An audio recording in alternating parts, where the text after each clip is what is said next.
o'clock. My name is Joe Carney. We're all from Cedar Falls Community School District. My name is Luke Wagner. I am a former second grade teacher, and now I'm a district technology coach for our school district in Cedar Falls.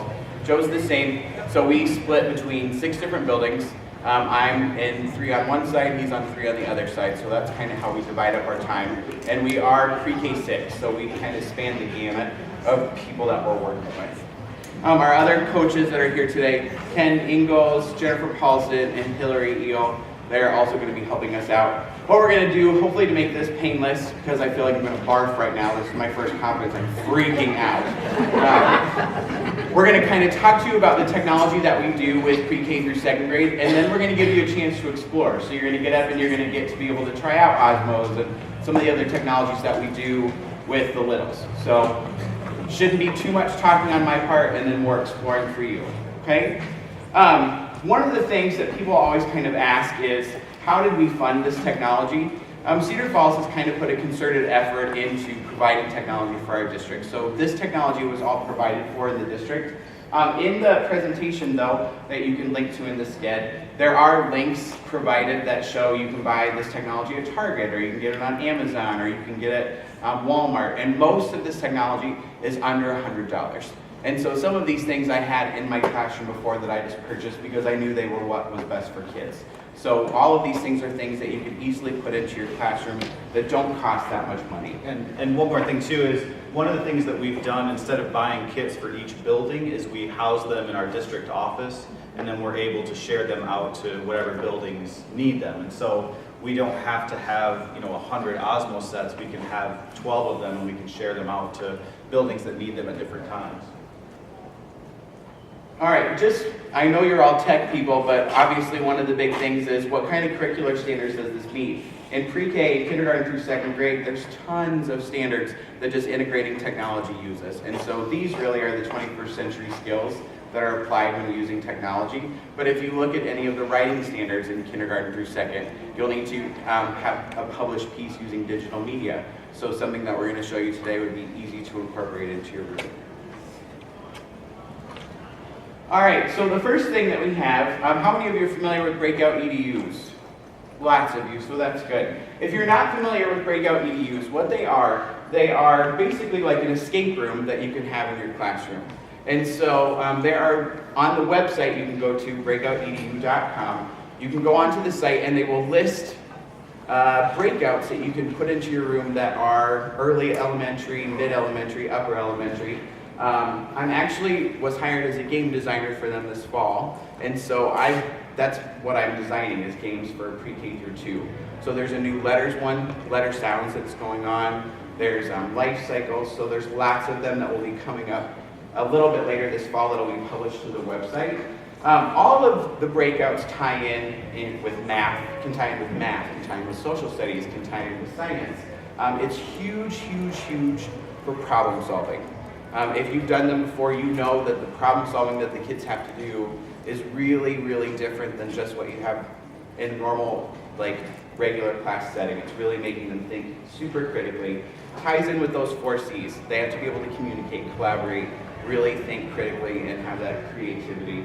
And obviously 21st century skills. You have to be able to work with other kids that you might not normally work with. We've got a little video of some, now these would be some 2nd graders, and this was with in Joe's class. Down there.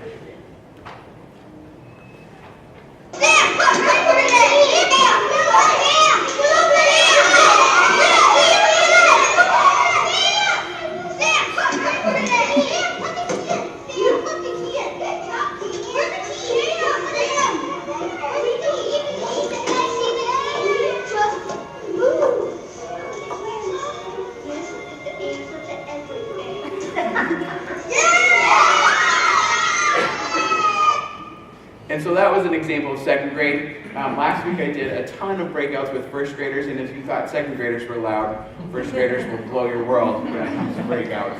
I'm trying kindergarten ones next week with that letter sound one. And so it'll be interesting to kind of see how to set that up with a kindergarten as opposed to a 2nd grade. Kindergarten, it might be more station-wise. simply because I think releasing 25 kindergartners out to go find clues and then bring them back would be crippling. So instead, I'd probably set that up stations. First grade, you can probably testify too, they can handle that, going and finding the things, bringing it out, kind of working together. It takes a little bit more prompting for first graders, but in the end, it's a really good experience. Every teacher that has done it has said, this was so worthwhile, it was so good for the kids, really built on those lessons for the future. Yeah, I think the big thing with, kindergarten, first, second is the puzzle on the left, if you take a mouse to school, the big thing is with first graders, they get all the pieces and they think they're done. So they have to figure out how to take it to the next step. So that's kind of where those 4 C's come in as well. Next, we have Codeorg and Codable. So these are apps or websites that you can use, which I'm sure a lot of you have heard of. But again, with Codeorg, some of the ones you can do are partner coding, so you can actually have them working together on that. Definitely critical thinking, then of course, using coding in what they're doing. The left picture shows some of the unplugged activities for Code.org, which are great for trying to get teachers started that maybe are not super techy. They can start with those unplugged activities, and then it leads right into the online activities. So you can see that it's a first grader right there on the left, and they're working through that unplugged lesson. So Code.org will give you the lesson plans flat out, and then it has all the materials that you need also on the website. So if you go there, it's good to do that unplugged part first, because you can teach your kids, okay, this is what an algorithm is. This is what a code is, and then have them get on iPads or whatever technology it is that you have. And now let's do that. This is an example right here of first graders doing a little bit more coding.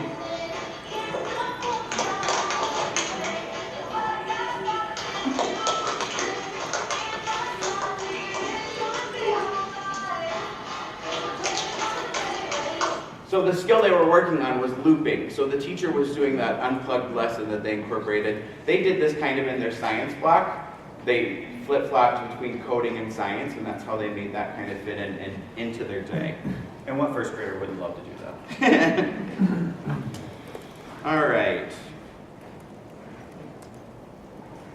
So our next one, Kota Pillars. These are a riot. They were meant originally for preschool-aged kids, so 4 or 5-year-olds. And what it is it's this guy right here. And it's teaching coding. So kids just take the pieces and they plug him in. Runs about $35, and each one of these is a separate code. And so the way that we originally got started was, we just took these and it comes with a star and it comes with like an arrow. And we're like, we just set them down on the floor. Okay, can you get the Kota pillar from here to here?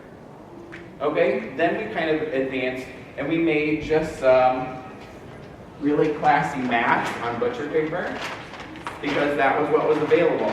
So just made some mats, I plotted it out real quick, and then put these on the floor and kids go ape. I mean, they're in love with this. And so it's perfect because you're having kids do that teamwork, that critical thinking. They really, really are having to stop and say, okay, it wasn't this, can I try this? That didn't work, can I try this? It's huge for perseverance. And they want him to get to the end of the track. So again, for 35 bucks and some butcher paper, this activity is really, really good. Again, it teaches those critical thinking skills. You can see on the left, we have a preschool class. Well, what does preschool want to do? Put every single piece of it together and see how that baby's going to run. And then what happens if he hits a wall, his eyes will turn bright red and he shuts off. So then you can have that discussion with preschoolers and say, oh, was that what you wanted him to do? Is that what you intended? Well, no! Okay, so then what are we going to do to fix that? On the right side, you'll see some kindergartners, and they're working through a map to try to, and this one was pretty long, and I think what the video is actually a green one with kindergarten. No preschool. These preschoolers made their own map, which I thought was really outstanding. Okay, here we go.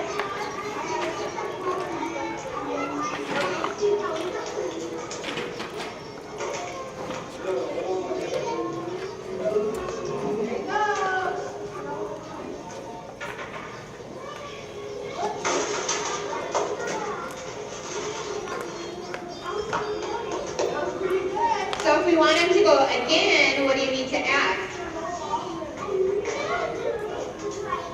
Another right. And so those are preschoolers that were able to do that. I thought that was so cool that they wanted to create their own map instead of using the ones that we had provided, and that's what they came up with to do. It was really, really cool. So kind of as a follow-up to using the Kota Pillar in person, there's a really great Kota Pillar app for the iPads that is free, and it kind of builds on what they've already done. And we've tried to kind of replicate that on this giant map that's up here. But basically they're just trying to get through these obstacles. They're trying to get from start to finish. There's also some number concepts that the kids work through, but definitely just building the steps for coding along the right side here. They just put all of those steps in order, and then the Kota Pillar goes from start to finish. And so here, this is the beginning. This is exactly what the app would look like for your kids too.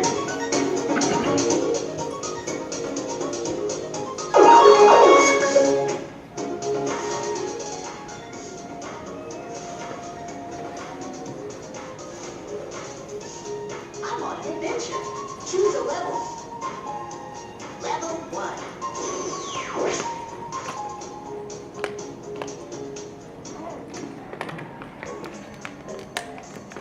Forward. I've got to get to the target. Drag the commands into place. Then, get me to go. Time to get crawling.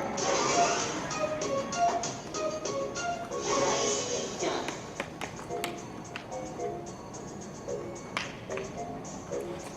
Now to build a path for me. Let's try it out. Nailed it. I'm gonna fast forward just a little bit. One leaf. One. Ooh, delicious. Excuse me. You fed me one. I'm hungry with a group of 2 leaves. 2. Ooh, delicious. And so perfect again, preschool, kindergarten, there's first grades. I did these with a 6th grade class. They were just like, can we use Cody? That's what they call him, Cody the Kota Pillar. Sure. And so they struggled just as much as preschoolers did on getting them through the map. So they can be used at all grades really, but that's kind of the primary purpose is for littles. All right, the next one, green screen. The app that we're using is Doing. It costs $2.99 in the Apple Store. Lots of connections, like I mentioned previously, with literacy, with writing. Again, kids can do that speaking and listening skill, so you've worked on something, you need them to publish it using digital media. How are you going to do that? Go ahead and have them present on Jupiter if they're doing planets for science, or if they are doing story maps with the 3 little pigs retelling a story. Put one of the houses in the back and have that show up in the background, and then have the kids do a retelling of the story. Okay? Yeah, the picture on the left is actually from a special ed teacher in one of my buildings, and the rest of the class didn't do green screen videos, but she really wanted to reward the work that they had done, and so we just recorded those 4 students that were there, and they just thought it was the coolest thing ever. They had the picture in the background of the animal that they had researched, and they were presenting about that. This one is of a 1st grader talking about Jupiter. Hello, my name is Dylan. Today I'm going to teach you about a planet named Jupiter. It is the 5th planet of the Sun. Mercury, Venus, Earth, and Mars are closer to the Sun. Jupiter is the biggest planet than all the other ones. No other planet is bigger than it. Jupiter is brown and orange. Jupiter is made of gas and ice. It has 3 rings. Jupiter has 63 moons. Jupiter has the most moons of all the planets. Okay. We implemented Lucy Calkins' units of study last year, and so this was perfect at the end of their nonfiction writing unit. This is what they chose to do as kind of their presentation at the end, and then they got to watch their videos for the celebration. They're having more fun in that room. We need to do better. We'll get there. Okay. Okay, mystery number. Oh, I love mystery number. So this mystery number, I worked a lot with kindergarten, first grade. What you see on the right-hand side is a first grader that's doing a mystery number with me. So you just download Skype, okay? Skype, free app. And the teacher really wanted to work on numbers through 100. They wanted to figure out, okay, my kids are really having that problem with number concepts. And so in mystery number, what you do is you pick a mystery number. So the classroom would pick 47, and then the competing classroom would pick another number. So let's say 91. So the kids get back and forth on Skype, and like my classroom would say, is your number less than 50? And so then it's yes, no questions. If they answer yes, then what does your class do? They're going to erase, or they're going to cross out 1 through 50, or they're going to cross out 51 through 100. And you're playing basically like a guess who, trying to get to their mystery number first. Does that make sense? Kind of? Okay. The kids would hold up yes, no signs. Really worked on that critical thinking because they had to be able to frame their question as a yes or a no. They couldn't. And then talking about good questions. So if kids would say, is your number 51? Like that's their second question. Well, is that the best question you could ask? And so talking with them how you could do that. Or saying questions like, is it even or odd? Well, why is that going to be a good question? Again, it's another skill that I know second graders need to have, knowing even and odd. So you could certainly like try putting that in as just your top kids will be able to reach that mark right there.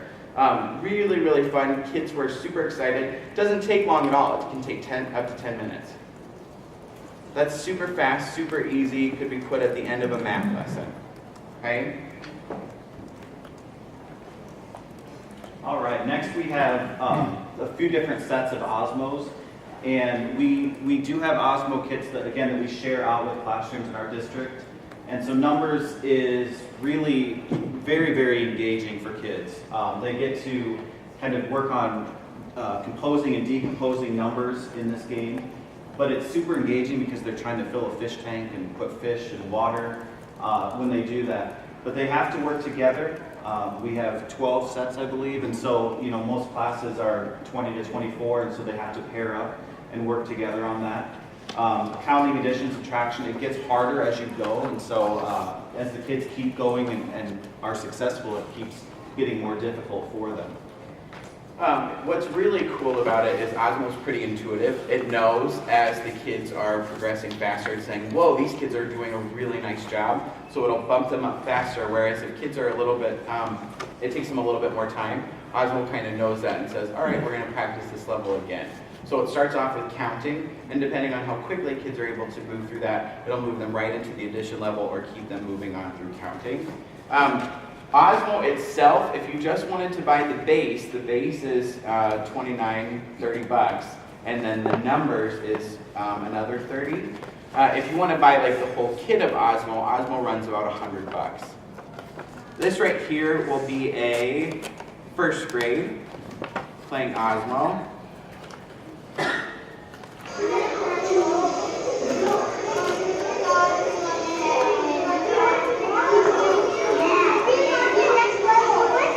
Go to the next level.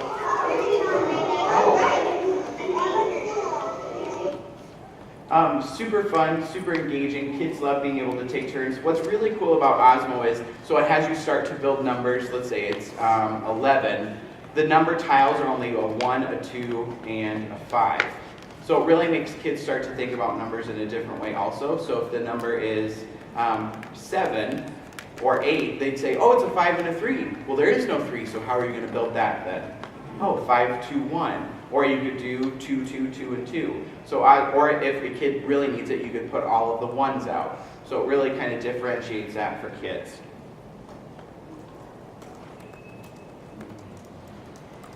Osmo Coding, again, it kind of falls under that same brand. Osmo Coding is so cool. So it's getting kids, kind of like the Kota Pillar does in the earlier grades, we're kind of building on those skills again. It's really making the kids figure out that directionality, north, south, east, west, but it does it just with arrows. So the character's name is Avi, and he wants to get all of these strawberries. All of his animals are lost. And so what it's making the kids do is go through different maps. As the skills get harder, as the kids progress through the levels, there's like treasure maps that you could print out that prints out super codes. So it's teaching the kids even more coding skills, like it's got looping and different skills that it's having the kids kind of embed in. This example right here is of 2nd grade that's working with the coding. Are most of you familiar with how Osmo works? Good. Okay. So Osmo has like the red piece on the top of the iPad is a mirror, and so basically you are putting the tiles up there and it will read what you put up there to make sure that it's correct. And so that's how it kind of interacts. Words is another one that works on spelling, putting beginning sounds, ending sounds onto words. Again, the collaboration when they're paired up together, just building on that. What's cool about Osmo Words is you can get online and they have a whole bunch of albums that are already ready to go. So if you're looking for blends or phonemes, digraphs, they will have those online that you can download in, and then you can put those onto your iPad. You can also create set lessons if you're wanting. So if you're wanting to work on, say like CHSH, you can build lessons specifically for that for your kids to do. And then you can also set the difficulty. So you can set it pretty easy, medium, hard, depending on what you're wanting. They just updated Osmo Words to make it more like the game format that all of the other, like that Numbers has and that Coding has. So before it just kind of felt to me like Hangman, and now it's a little bit different. All right. Autobots. These are very, very small robots. We have them up on the table here that use static coding, so that kind of introduces a new skill for them. We have used these a lot with science and math, and then we've used them also in kindergarten to just sort of explore what static coding is and trying to get them used to using little robots. But it really does teach persistence and perseverance. And again, it does require teamwork because we only have 12 of these, so they have to be paired up or in groups of 3. These are, is it $60 each or for a set of 2? 50 to 60 Each, okay. But these, basically they use 4 colors, blue, red, black, and green. And based on the combination that you put in there, they do certain things. So they go forward, they turn left, turn right, they spin around. You can also, there is an iPad app that goes with Autobots, and so you can actually design a code on the iPad and then have it, have the Autobot go through it. And then there's also a Chromebook app as well, so you can set up a code on the Chromebook, and then the Autobot will read the code and then do it live. Some of the different things, like up in the first picture you can see, Joe was working with kindergartners and he had printed different codes on different cards and then had like a turtle or a puppy, dinosaur I think, to say which one went really fast, which one went kind of fast, which one goes slow, and then the kids could put the cards together and then have the robot run through all 3 codes. They ordered them from quickest to slowest. Really, really cool activity. The one on the right, you can see the ladies. The teacher wanted to incorporate that with math, so they were looking at adding double-digit numbers. And so what they had to do was go through and add these double-digit numbers in succession, figure out which final number they wanted, and they had to code the robot to make it through that path. And so the teacher knew at the end, okay, we want them to be in the bottom left. If they didn't end up there, somewhere their addition was off. And Autobots also on their website, they have lots and lots of maps that you can use, and you can modify to be whatever you want. So you could use it with ELA, you could use it with math science, a lot of different categories. We've seen it done with kindergarten where they did, again, a story map. They were recreating a story, and so that teacher did it with the 3 little pigs. And so every time the wolf huff puff blew the house down, the Autobot would spin around and then it would keep going. So the kindergartners had to take the pieces of the story, put them down in succession of where they thought beginning, middle, end of where the story was, and then they did the robot and told the robot, or coded the robot to get through there. Another way we saw this was with telling time for 1st grade and 2nd grade. They would have the robot do a 3-second pause on each time, and then the kid would have to read that. So it would stop at the analog clock first. They would read that time, then move to the next time, the digital time. So it was just good practice for 1st grade to figure out, okay, half hour, hour. All right, we're done talking. Woohoo! So now what we've got is we have different stations around the room that we're going to welcome you to come up and try these things out. So we'll have Autobots up here. We will have Osmos in the back. We're going to move the Kota Pillar mat kind of into the middle. You can come up and try the Kota Pillar. We've got a green screen up here that you are free to come up and try and see how the green screen works. And then all of us will be around to answer questions if you have any. So And we'll try to do about maybe 6 or 7 minute rotations, and then we'll just kind of move around to wherever you want to go. And if one is super full, then go to a different one, and then we'll make it do. any questions? All right.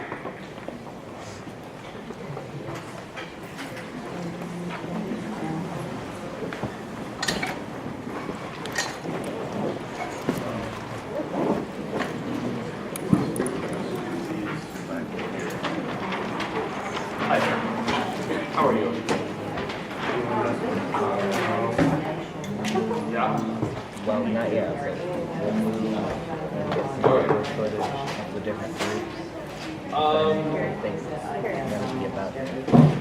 Most of the Osmos has to be iPads, but everything else can work on. We just use that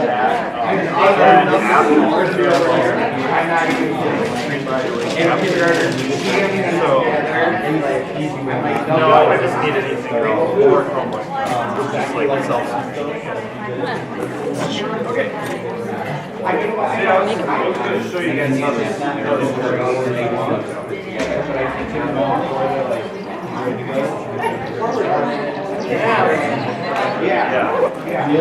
I have more Osmos up here if somebody wants to play with words. They have these color scanners on the bottom, and all the codes are right here. So you can take your own. And they're all done by colors. So we have these here, and the second you get going on. The idea behind What they do is they run over it, and then it tells them what to say. I found these last year and they literally had to find out the price of the process behind $60. And so when I did it, I said, we just had one. Okay, we're ready. We're ready. So that's a great question. The original kit, What I did first is I showed them how this is on page, just this. and then there are So I some was like, let's just features that are practice how we coded speed ones. And so they would figure out what the like speed this codes were, 180 try and separate do those, and then they can move on to the hard ones like this. For one. For one. This one is And so that's, at the beach, they had for like the spot for one. And so you can buy the regular portfolio. This is We printed it from the website. All of these for about 50. So to do it, you hold down the button and you have to calibrate it. So to do that, We have this what's printed nice at a is you can local make your font own. shop. Yeah, they so it's good. we You kind of can told make them your what we own wanted and they designed it and created it. maps. Not only can you use like printouts, you can just take a black Sharpie with draw a line. I mean, it just, this is going to be Default more that it follows is that black plus we line. have 4. And that's why starting there's points.